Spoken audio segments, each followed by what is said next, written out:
Hello everyone, I hope you're all doing well. This morning I'm in my backyard looking at my beautiful flowers. This one here is a hydrangea, really beautiful. And here is a massive sunflower plant. Look at that. Look at the leaves, they're so big. I think the plant is maybe about 10 feet tall. Really massive plant.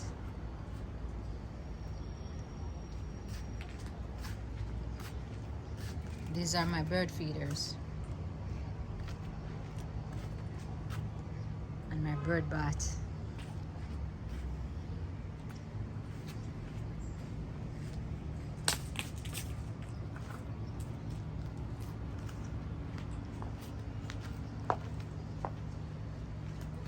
On the ground here, this is where I feed the mourning doves.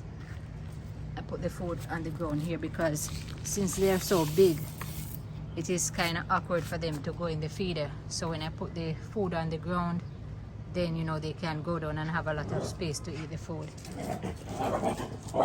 Hey dogs! That is one of my dogs, they're running around.